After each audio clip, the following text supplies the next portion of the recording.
Sveiki! Mans vārds ir Egija, un es vēlos pastāstīt, kā jūs ar spēli 10x10 varat uztrenēt sevi un savas atvases, kļūt par rēķinātājiem numur 1, kā arī skolēniem, lai viņi skolā justos ērti, komfortabli un paspētu stundas tempam līdzi. Tātad spēle ir sadalīta tā, lai iekļautu 4 blokus – saskaitīšana, atņemšana, reizināšana, dalīšana. To var spēlēt pēc noteikumiem, bet noteikti pirmajās nedēļās es ieteiktu nedaudz iesildīties. Kāda ir tā iesildīšanās? Tātad pirmo nedēļu saka tikai rezultāts, kurus redz piemēros. Galvenais ir darīt skaļi. Piemēram, 9x8, 72, 29 - 9, 20. Un tā tālāk. Ja ir kāda kļūda, to pieraksta uz lapiņas un to kartiņu noliek malā un ik pa brīdim atkārto vai ieliek kavā iekšā. Nākamajā nedēļā mēs jau ņemam papildus jautājumu.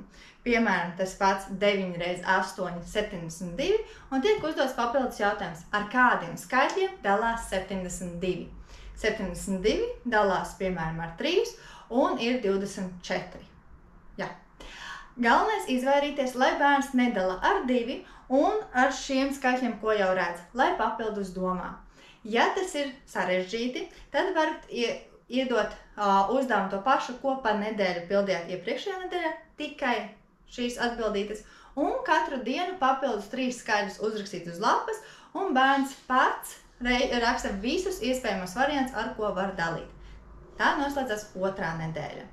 3. nedēļā var arī teikt, likt tā kā domino principā, jau rezultāts un pēc lielāks mazāks. Ja bultiņi ir uz leju, tātad blakus jāliek mazāks skaitlis par 72, ja bultiņi uz augšu, lielāks skaitlis par 72.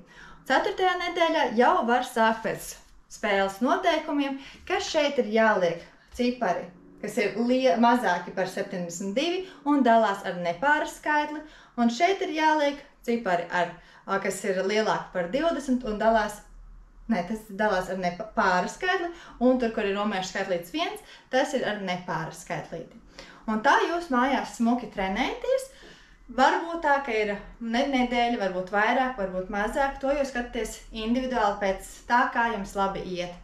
Galvenais noteikums to darīt regulāri katru dienu, maksimums 10–20 minūtes. 20 minūtes tas ir vislielākais apjoms, ko vajag darīt. Tātad 10–15 minūtītes katru dienu, sākumā darbības, pēc tam ar ko dalās, un tad jau var par spēles noteikumiem. Kā tā? Cerams, ka noderēs, un noteikti var šīs kartiņas arī izmantot savādākos rēķinos, mācību procesa ietveros. Tā, paldies, lai veicās!